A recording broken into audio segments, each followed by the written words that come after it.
زائرین کے حوالے سے جو نئی پالیسی مرتب کی گئی ہے اس کی ایک میٹنگ میں آپ کا نظارہ ہوا ہے، وہ پالیسی کیا ہے اور اس سے ایک عام زائر کو کیا فائدہ ہوگا اور جو لوگ تنقید کر رہے ہیں ان کو کیا نقصان ہوگا؟ بہت شکریہ، یہ آپ نے سوال کیا۔ اس وقت بھرپور تنقید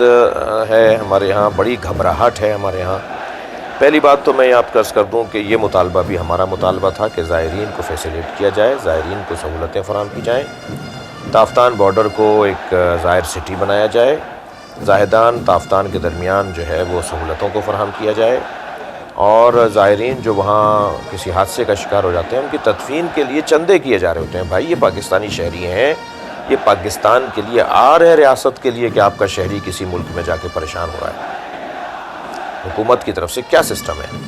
70 سال سے پاکستان میں زیارت بدعت تھی۔ الحمدللہ ہمارے ملاقاتوں سے، ہماری کوششوں سے، اور ہمارے ساتھ میں نہیں، سب کی کوششوں سے زیارت کو ریاست پاکستان آن کر رہی ہے۔ زیارت پاکستان کا ایک سرکاری ریاستی ایک کام شمار کیا جا رہا ہے، ٹھیک ہے؟ اب جب زیارت کو آن کیا جائے گا، زیارت پالیسی بنائی جائے گی، تو زیارت پالیسی میں انہوں نے ہمیں دکھایا، سیکریٹری وزارت مذہبی امور نے، وزیر مذہبی امور بھی تشریف فرما تھے، انہوں نے ہمیں دکھایا کہ ڈائریکٹر زیارت قرار دیا جائے گا۔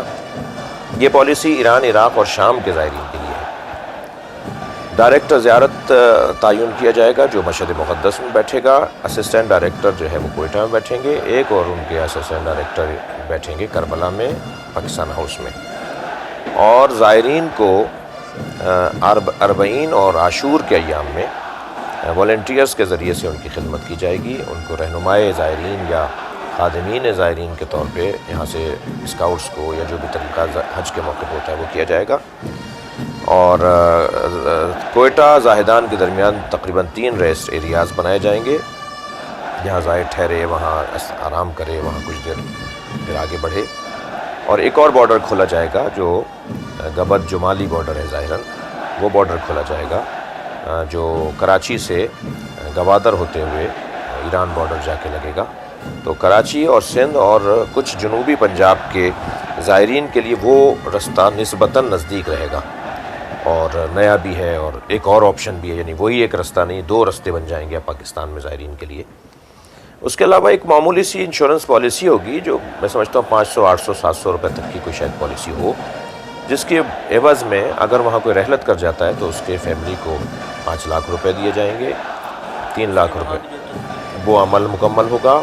یہاں فیملی کو 5 لاکھ روپے دیے جائیں گے، اگر کوئی ڈسیبل ہو جاتا ہے، کوئی معذور ہو جاتا ہے تو 3 لاکھ روپے اس کی فیملی کو دیے جائیں گے۔ اسی طرح اگر کوئی اور تکلیف ہوتی ہے تو شاید 1.5 لاکھ انہوں نے رقم بتائی ہمیں اس میٹنگ میں۔ اس طرح کچھ معاوضات کا بھی ذکر ہے۔ پھر جو ہے وہ زائرین کو جو مسائل ہوتے ہیں ان کے حل کے لیے، ہاں مگر اب ہوگا یہ کہ کوئی زائر جو ہے وہ لاوارث نہیں ہوگا۔ یہ جو سب سے زیادہ پریشان ہوئے ہیں نا ہمارے وہ احباب ہوئے ہیں کہ جو رجسٹرڈ قافلہ سالار نہیں ہے، تو اب قافلوں کو رجسٹرڈ کیا جائے گا۔ جو قافلے ہمارے رجسٹرڈ ہیں الحمدللہ ان کی تعداد بھی کوئی 40-50 ہے پاکستان میں جو میری معلومات میں، ان کی میٹنگ بھی منگل کو ہونے جا رہی ہے۔ ہم نے ہی یہ مطالبہ رکھا، واللہ میں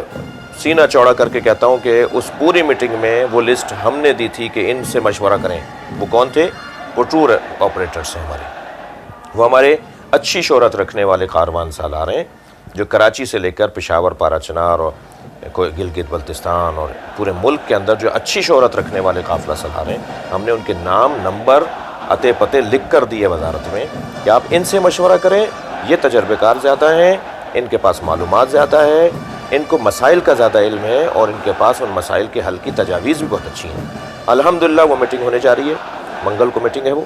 وزارت کے اندر، اور اس میں جو نام ہم نے دیے تھے انہوں نے الحمدللہ اس میں کچھ اور بہتری کر کے کچھ ناموں کا اضافہ کیا ہے، اور بہترین جامع پالیسی بنے گی۔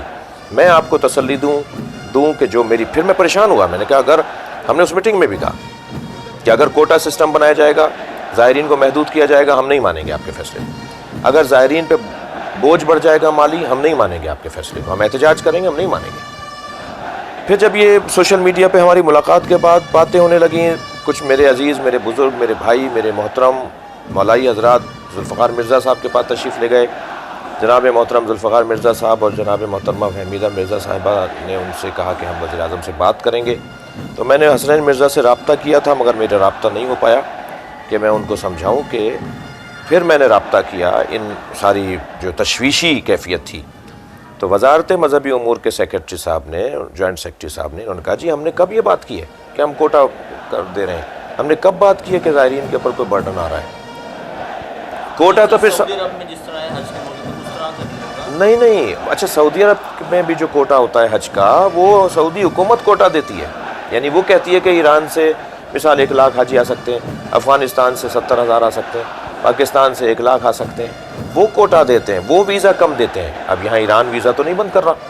اگر کبھی کوئی محدود کرنے کی بات ہوگی تو وہ تو ایران کا ایشو ہے کہ ایران ویزا کیوں نہیں دے رہا۔ حج کے موقع پہ بھی جو حاجی کو محدود کرنے کی بات ہوتی ہے وہ سعودی عرب کا مسئلہ ہے، پاکستان کا مسئلہ نہیں ہے۔ اگر سعودی عرب نے کہا 4 لاکھ حاجی لانے دیجئے، پاکستان کو کیا پریشانی ہے بھیجنے میں؟ پاکستان کو تو ریونیو جنریٹ ہوگا، پاکستان کی تو فلائٹیں چلیں گی، پاکستان کا تو بھلا ہے کہ زیادہ سے زیادہ ظاہر جائے، پاکستان کیوں محدود کرے گا؟ یعنی اتنی سینس ہونا چاہیے ہمارے لوگوں کو